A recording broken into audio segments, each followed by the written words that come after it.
मुगल इतिहास में जब सत्ता संघर्ष की चर्चा होती है तो औरंगजेब और दारा सिकोह का नाम जरूर आता है। दोनों में जमीन आसमान का अंतर था। दोनों के बीच सिर्फ सत्ता की लड़ाई ही नहीं बल्कि विचारों की भी जंग थी।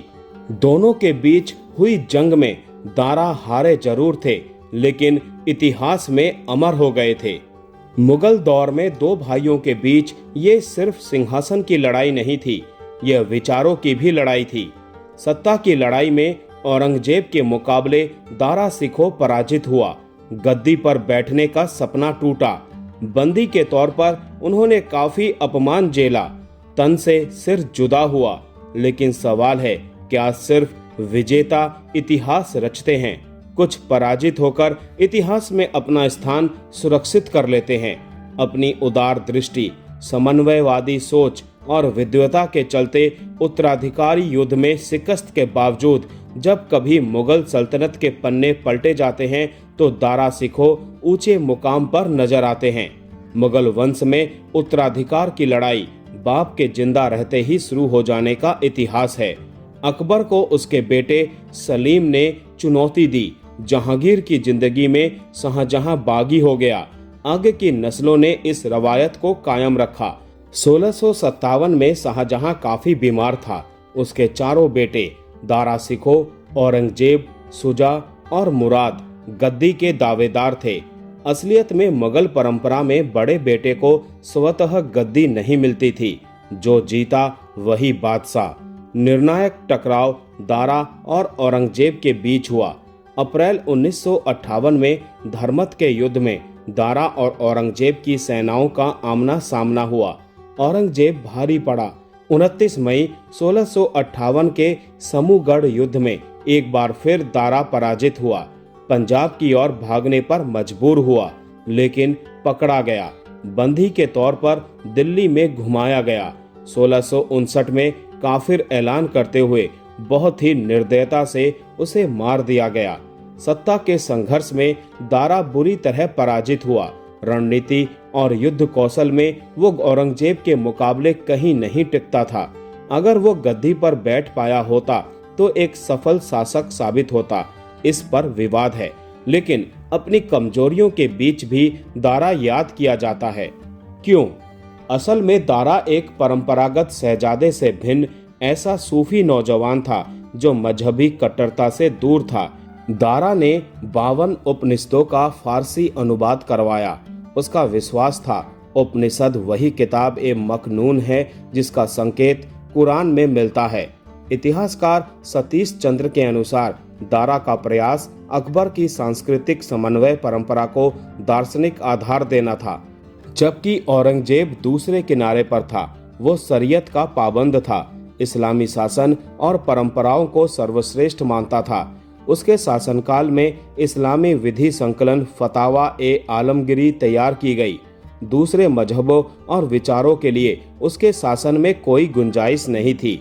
दारा द्वारा हिंदू धर्म ग्रंथों और विचारों के अध्ययन अनुवाद जैसे कार्य औरंगजेब की निगाह में इस्लाम विरोधी थे। दारा से उसकी लड़ाई तलवार के साथ विचार की भी थी। एक सेनापति के तौर पर औरंगजेब ने कठोर श्रम और अनुशासन का परिचय दिया। कई सफल युद्ध अभियानों ने उसे अनुभव के साथ आत्मविश्वास दिया। उसके भीतर एक शासक की कठोरता और क्रूरता थी। मशहूर इतिहासकार जदुनाथ सरकार के अनुसार औरंगजेब दृढ़ इच्छाशक्ति और साफ सोच का व्यक्ति था जो परंपरागत मजबूत बुनियाद पर टिके शासन में भरोसा करता था। इतिहासकार ऑड्री ट्रस्के ने औरंगजेब को केवल धार्मिक कट्टरता के प्रतीक के तौर पर देखा जाना गलत बताया और एक व्यवहारिक शासक स्वीकार किया। इतिहास में दिलचस्पी रखने वालों के बीच एक सवाल उठता रहा है कि दारा विजयी होता तो क्या मुगल सल्तनत का इतिहास बदलता। इतिहासकार लेन पूल का कहना है कि दारा की जीत की हालत में साम्राज्य और जल्दी बिखर जाता। इसकी वजह वो सैन्य नजरिए से दारा की कमजोरियां गिनाते हैं। दूसरी ओर औरंगजेब ने 1658 से 1707 के बीच लगभग 50 साल तक शासन किया, पर औरंगजेब के निधन के साथ ही मुगल साम्राज्य के पतन का सिलसिला शुरू हो गया। इसकी बड़ी वजह दक्कन सहित अन्य इलाकों में लंबे समय तक उसका युद्धों में उलझा रहना था, जिसने शासन सत्ता के आर्थिक ढांचे को नष्ट कर दिया। साम्राज्य विस्तार की कोशिशों के साथ ही औरंगजेब की धार्मिक कट्टरता और देश की बहुसंख्यक हिंदू आबादी के प्रति उसकी विद्वेषपूर्ण नीति और मंदिरों के ध्वंस ने भी नफरत के बीज बोए, जिसने आम लोगों में मुगलों के प्रति गुस्सा बढ़ाया। औरंगजेब ने दारा पर जीत के बाद भी मुगल सल्तनत की बुनियाद कमजोर की और पतन की जमीन तैयार की। यही मुकाम है जब पराजित होने के बाद भी दारा इतिहास के केंद्र में आ जाते हैं। इतिहासकार सतीश चंद्र का संकेत है कि दारा अकबर की समन्वयकारी नीति को दार्शनिक गहराई दे सकता था। मुजफ्फर आलम की सोच में ये संघर्ष मुगल राजनीतिक संस्कृति के भीतर वैद्यता की दो अवधारणाओं का टकराव था, एक जो बहुलता को स्वीकारती थी और दूसरी जो शास्त्रीय इस्लामी विधि पर बल देती थी। इस मसले में सबसे महत्वपूर्ण निष्कर्ष जदुनाथ सरकार का है, जिन्होंने लिखा कि औरंगजेब ने साम्राज्य की लड़ाई जीत ली, लेकिन अधिकांश प्रजा का भरोसा खो दिया।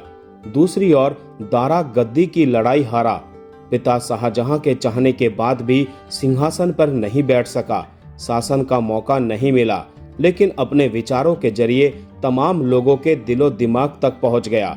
325 साल के मुगल वंश के इतिहास में दारा सिकोह ऐसा शहजादा था जिसकी अपने बौद्धिक योगदान से इतिहास में जगह सुरक्षित हो गई। औरंगजेब को लंबे शासन और मजहबी कट्टरता के लिए याद किया जाता है। दूसरी ओर दारा की पहचान भिन्न धर्मावलंबियों से संवाद, जिज्ञासा और सांस्कृतिक समन्वय के सेतु के तौर पर। यही वजह है कि जब तब दारा याद किया गया और उसके कार्य दोहराए जाते हैं। जब दारा का जिक्र होता है तो इस सोच को बल मिलता है कि इतिहास केवल विजेताओं का नहीं होता, ये उन पराजितों का भी होता है जिनकी सोच और विचार आने वाली नस्लों के बीच चर्चा का विषय होती है। भारत में जब भी बहुलता, वैद्यता और सांस्कृतिक संवाद पर चर्चा होती है, दारा सिकोह का नाम उभर कर आता है। शायद यही दारा की वैचारिक विजय है। कह सकते हैं कि सत्ता की उम्र तय है, विचार तो हमेशा जिंदा रहते हैं।